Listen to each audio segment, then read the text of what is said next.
الحمد لله رب العالمين والصلاة والسلام على رسوله الكريم أما بعد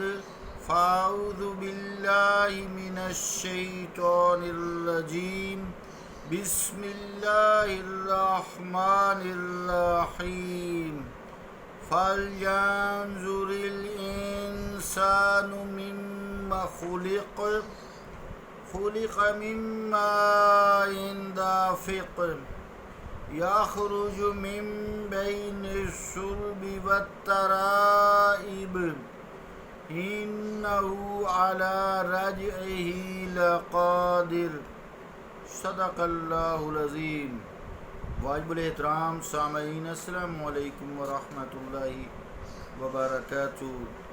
سورہ الطارق کی 5 سے لے کے 8 نمبر آیات تک تلاوت کرنے کی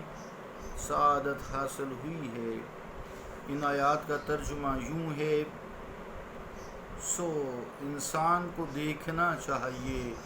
کہ وہ کس چیز سے پیدا کیا گیا ہے۔ اسے پیدا کیا گیا ہے اچھلتے پانی سے، جو مرد و زن کی پیٹھ اور سینے کی ہڈیوں کے درمیان سے نکلتا ہے۔ بے شک وہ اس کو پھر واپس لانے پر قادر ہے۔ اللہ کا قول سچا ہے جو بڑی ہی عظمت والا ہے۔ عزیزان گرامی قدر، ان آیات میں انسان کی تخلیق کا تذکرہ کیا گیا، اور جو انسان کہتا ہے کہ دوبارہ میں زندہ نہیں کیا جائے گا، یعنی کافر، ان کو بتایا گیا کہ وہ جس طرح پیدا کرتا ہے، جس چیز سے پیدا کرتا ہے، وہ دوبارہ بھی پیدا کر سکتا ہے جس نے پہلی دفعہ پیدا کیا ہے۔ تو آیت نمبر جو 7 ہے، اس میں لفظ صلب ہے۔ تو صلب جو ہے یہ کہتے ہیں ریڑھ کی ہڈی کو، اور ترائب کا لفظ ہے بین الصلب و ترائب۔ ترائب جو ہے یہ تریباتن کی جمع ہے۔ یہ موضع القلادۃ من الصدر۔ تفسیر قرطبی عن ابن عباس۔ ترجمہ کیا ہے کہ یعنی گلے کا ہار، یہ حصہ ترائب اس کو کہتے ہیں، اور جو ہار عورت کے سینے پر لٹکتا ہے، کہ یہاں سے کچھ چھوٹے ہیں کچھ بڑے ہیں، تو بہرحال اس سے مراد سینہ فرنٹ کا، جس جگہ ہار لٹکتا ہے، اس کو ترائب کہتے ہیں۔ بعض مفسرین نے اس آیت کا یہ معنی کیا ہے کہ مادہ منویہ مرد کی پشت اور عورت کے سینہ کے درمیان سے نکلتا ہے، لیکن دوسرے مفسرین جس کے سرخیل حضرت حسن بصری رحمۃ اللہ علیہ ہیں، وہ کہتے ہیں وقال الحسن المعنى يخرج من صلب الرجل وترائب الرجل ومن صلب المرأة وترائب المرأة۔ تفسیر قرطبی۔ ترجمہ کیا ہے کہ یعنی یہ مادہ مرد کی ریڑھ کی ہڈی اور اس کے سینے کی ہڈی کے درمیان سے، اور اسی طرح عورت کی ریڑھ کی ہڈی اور اس کے سینہ کے درمیان سے نکلتا ہے۔ یہی قول اب طبی تحقیق نے اس کو اپنایا ہے۔ مصطفیٰ کریم علیہ السلام پہ جو کلام نازل ہوا وہ پہلے بتا دیا گیا ہے۔ یہ جتنے بھی ریپروڈکشن میں اعضاء حصہ لیتے ہیں، یہ سینے کی ہڈی،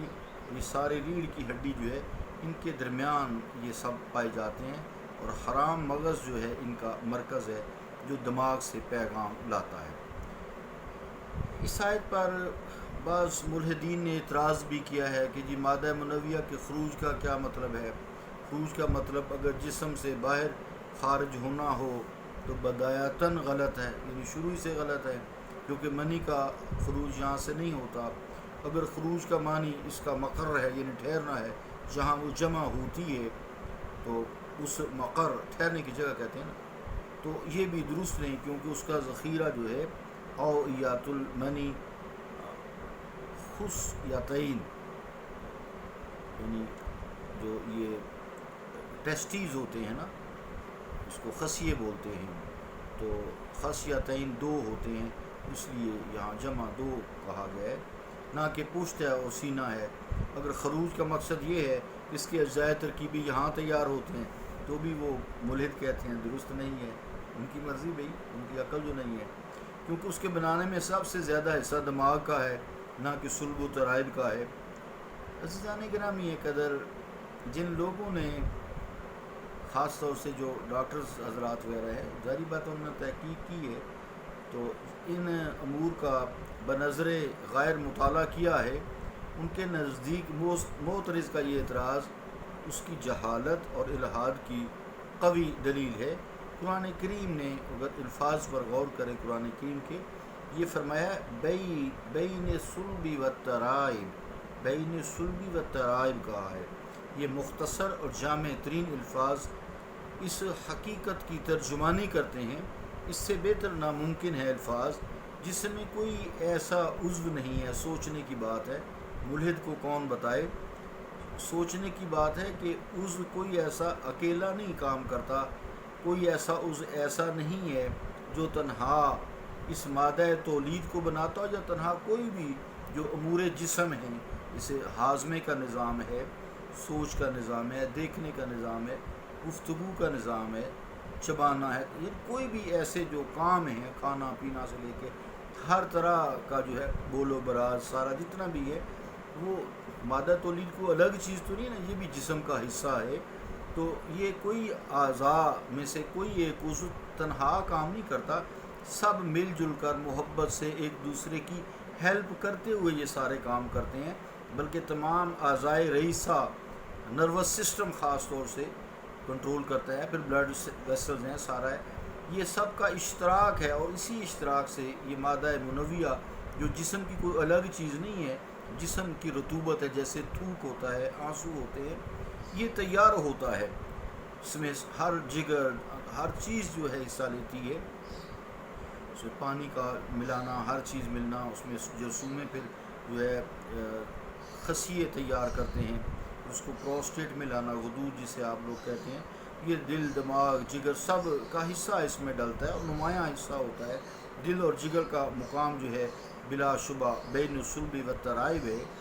یعنی یہ ریڑھ کی ہڈی کے یہ ساتھ ساتھ جو ہے یہ جگر ہے، اس طرح دل ہے، سارے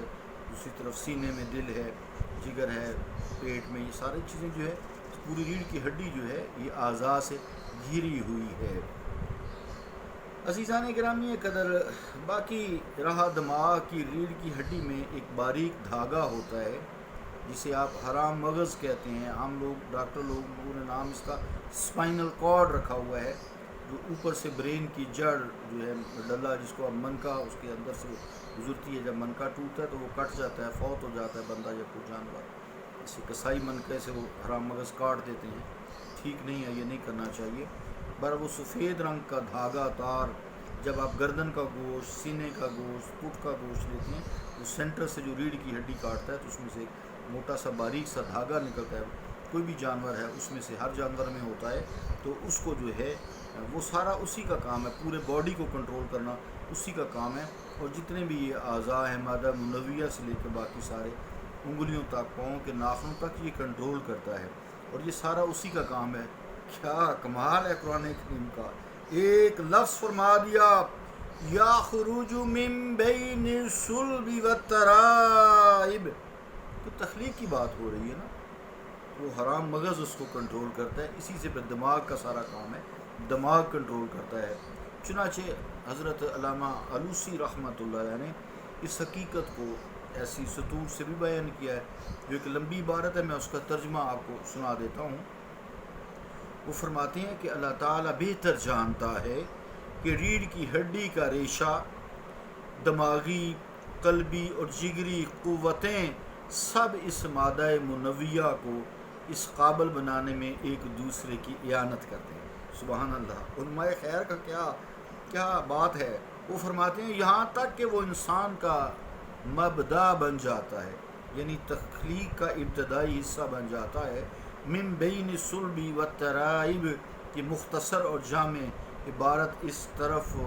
اس امر کی طرف اشارہ کرتی ہے، ترائب قلب اور جگر کو شامل ہے، اور صلب سے وہ ریڑھ کی ہڈی کا ریشہ یعنی حرام مغز مراد ہے، جس کے ذریعہ سے دماغ اس کی تیاری میں حصہ لیتا ہے اور سارا کنٹرول کرتا ہے